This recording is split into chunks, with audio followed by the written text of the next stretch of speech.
This is Internet Marketing.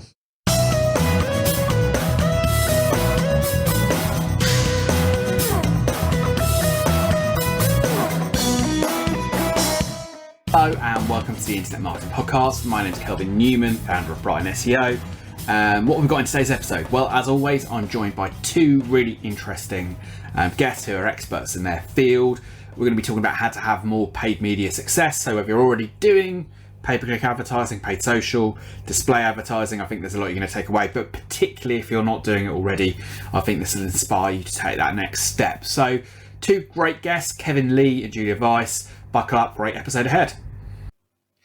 Hello. Yeah, we've got two great guests as always on the show today, and we're going to be talking about paid media success, which is kind of quite a broad term, but I'm really excited to have two really knowledgeable and exceptional guests who I think are going to teach you a lot around this kind of broad area of paid advertising and sort of how that can fit into the bigger marketing mix.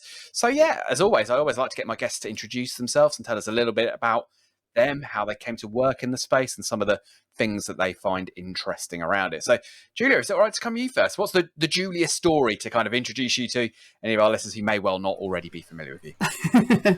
My story is hashtag agency life. I started way back a zillion years ago at the very beginning of the internet doing SEO writing, and that led into copywriting, that led into search, it led into paid search. And I kind of just jumped right in at the deep end.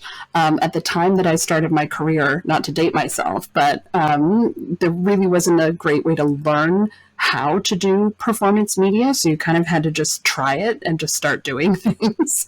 So I've done that for a number of years. I'm now based in Vancouver. I work for iProspect, which is a Dentsu company. I'm the director of planning. I focus on digital for the West Coast office here in Canada. Oh, exciting. Yeah. And I mean, I think it's interesting, isn't it? I think there's a nice route to come in where if you've kind of self-taught and like finding your own way around things, I think sometimes that can stand you in quite a good stead for, as you progress, and, it gives you the right kind of mentality and attitude to kind of pick new stuff up. How about yourself, Kevin? What's your journey and story to us having this conversation here today? Yeah, I'll try to keep it as short, but it's a 30 years journey, right? So before founding Did It, I was already involved in digital marketing in AOL, CompuServe, and Prodigy, which are some names that may not even be familiar with some of the listeners.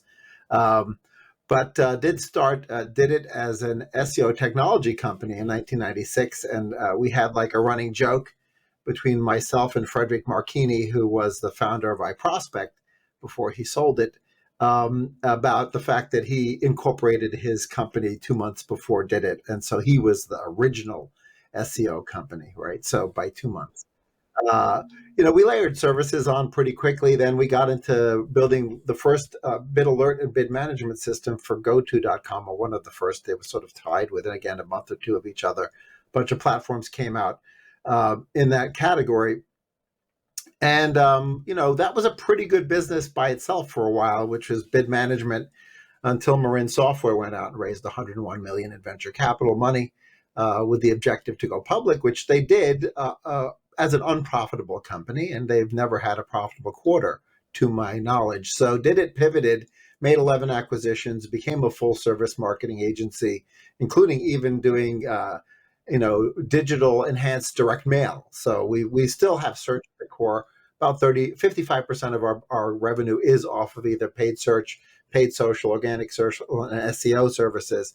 But then we've got a lot of other additional services so we can be a one-stop shop. So I've actually built technology around organic and paid search, as well as other things. That's why it says Marketing Mad Scientist up there.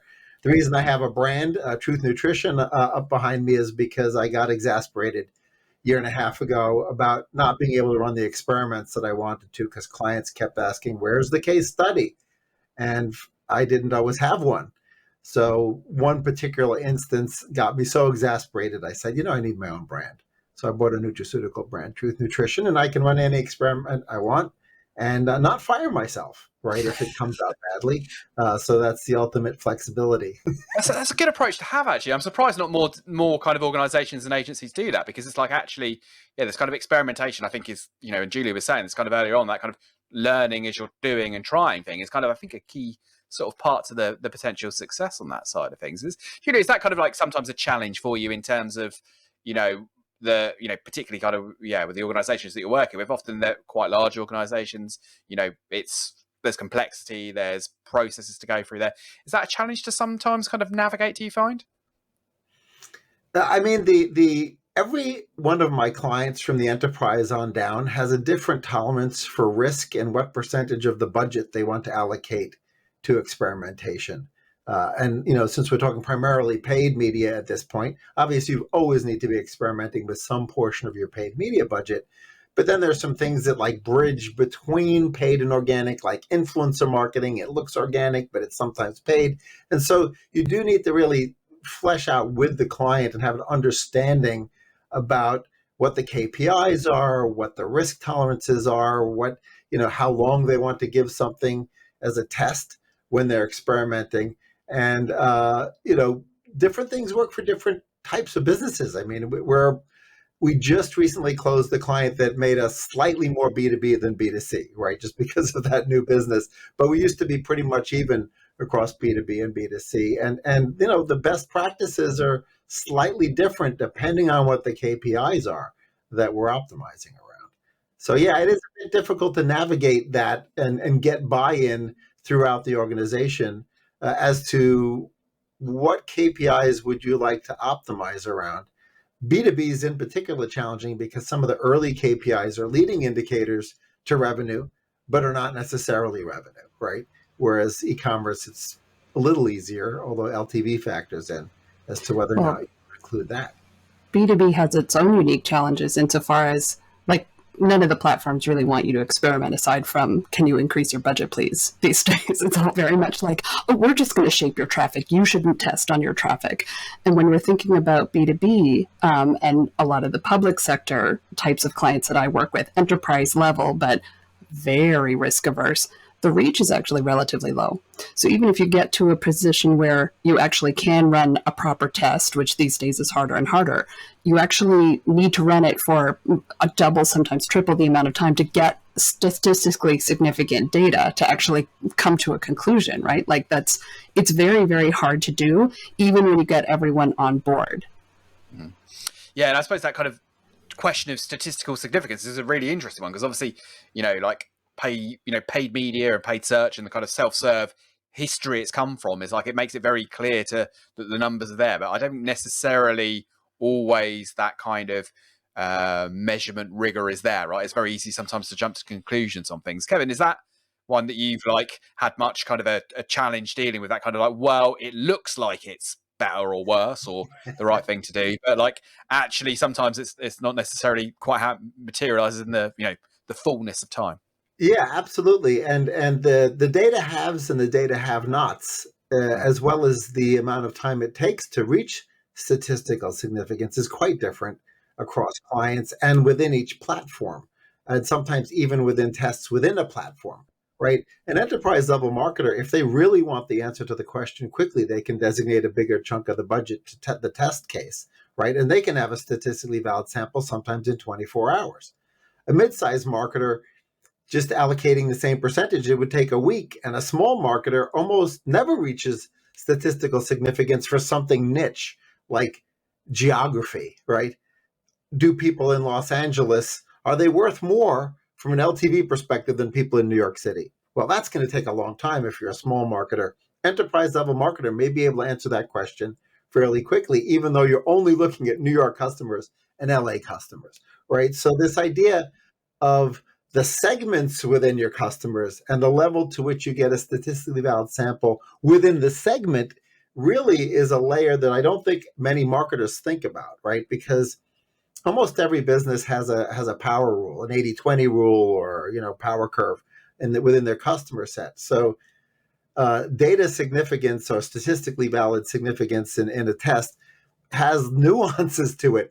But the way I usually take it with a client is, as long as we feel like we're confident that we're directionally accurate, that we're moving closer to the true north or closer to where we want to get, eliminating more waste and doubling down on more good media, that's sometimes a huge win, right? Even though it takes 6 months to get LTV data, as long as your ROAS data and CAC data is accurate and you can sort of be somewhat predictive, you can still make decisions in the short term that you validate in the long term. Yeah, and that takes us back to like, what is the KPI? So I mentioned earlier public sector. In a lot of cases for public sector, there is no ROAS. They're not selling anything. They're the government. They're trying to tell you something. They're trying to keep you safe. They're trying to, like at the moment, I'm supporting a government here in BC that is trying to protect people from wildfires, from dangerous wildfires.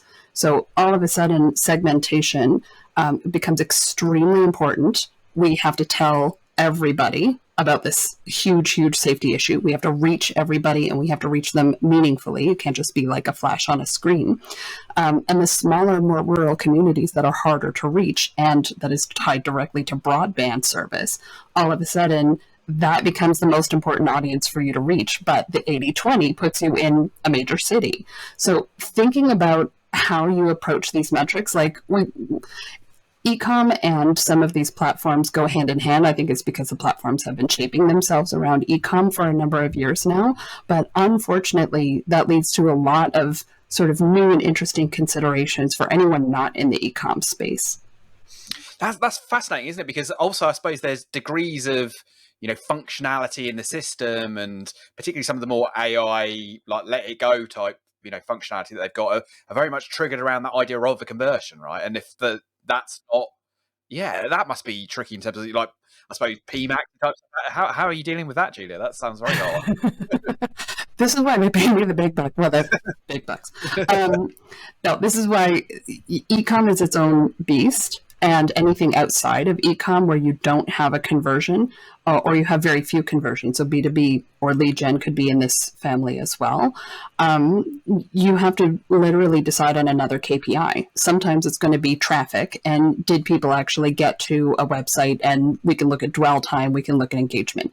Did people engage with our message? So were they actually watching the video for longer than a certain number of times? I don't trust those video like playthrough metrics that they give you, 1001, 1002, 1003. There, I've swiped away, and that's your view through. So I tend to look at completions.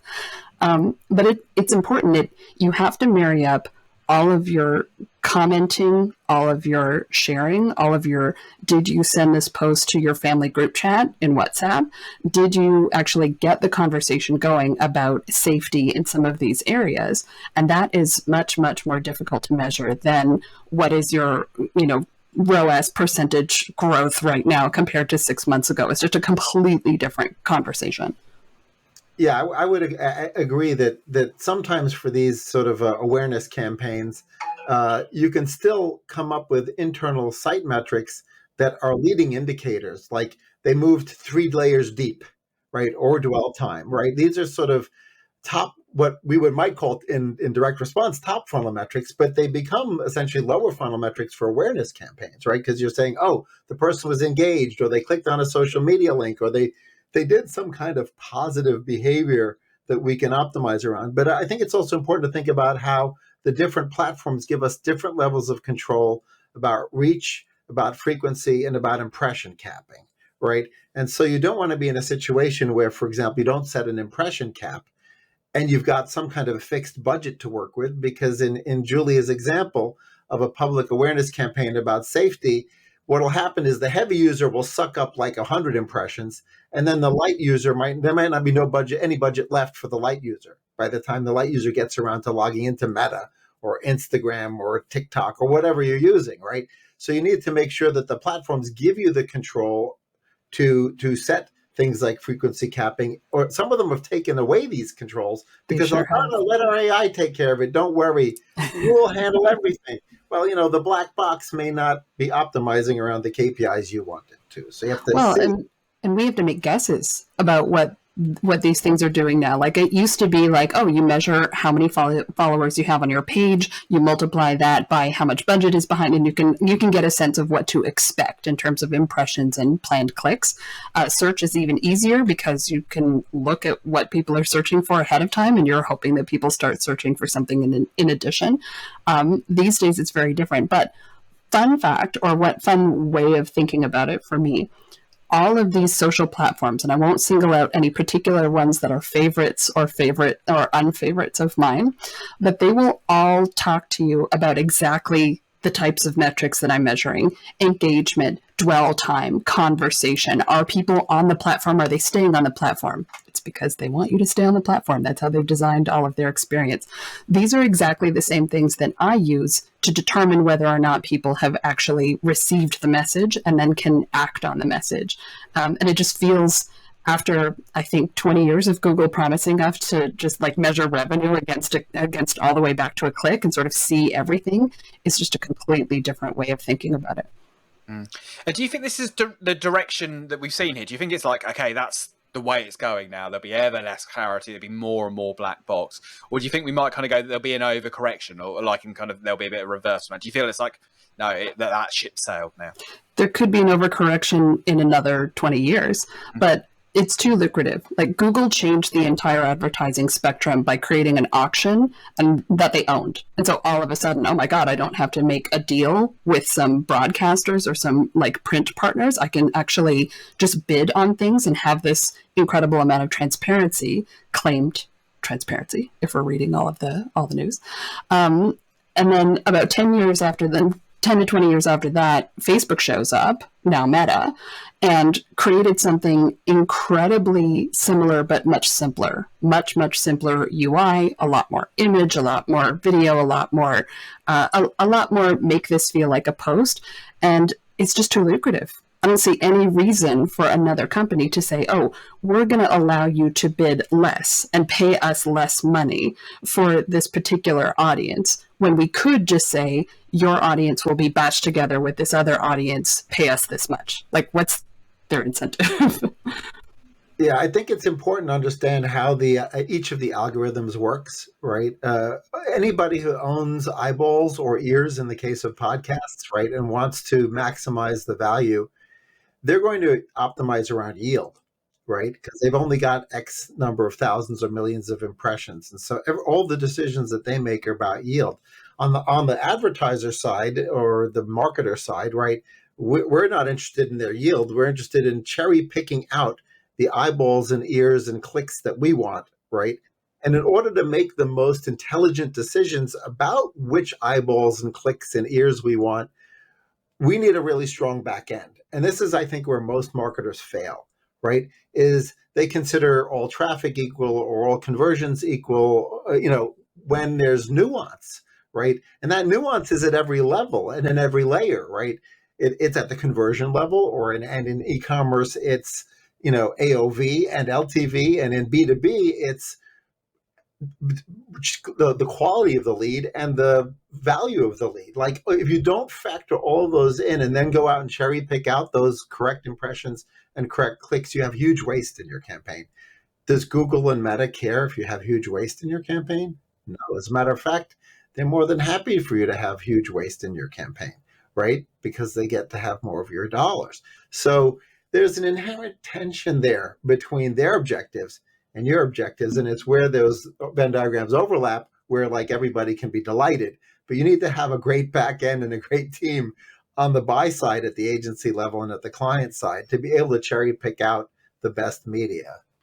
And so there's quite a lot of complexity there, right? And I can imagine, like, in your cases, it might be clients, or it might be kind of, bosses if someone's working in-house. How do you like navigate explaining this kind of quite complex system when they're probably wanting those simple numbers, or like, maybe not necessarily, it's not their priority, right? How are you doing that, Julia, in terms of like, whether, the client or the manager of the person that you're dealing with, they're not like concerned about this complexity in yours? How are you kind of communicating that to them in a way that, like, obviously for us, it's fascinating to understand. And that's kind of, I think, the personality of the people that are drawn to work in digital advertising and digital marketing. But often the people that they're reporting to, or the budget holders, they're not going to have that same kind of appreciation for the nuance. Well, in some cases, the budget holder or the key stakeholder who's not in the marketing team could be a whole ministry. And they tend to have sort of preordained ideas about what they expect to have happen.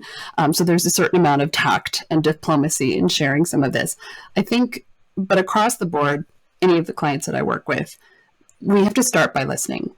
there are times when you're going to partner with a client contact who is very, very deep in the weeds. They know everything. They want to track their CTR week over week, and they want to really get into it with you.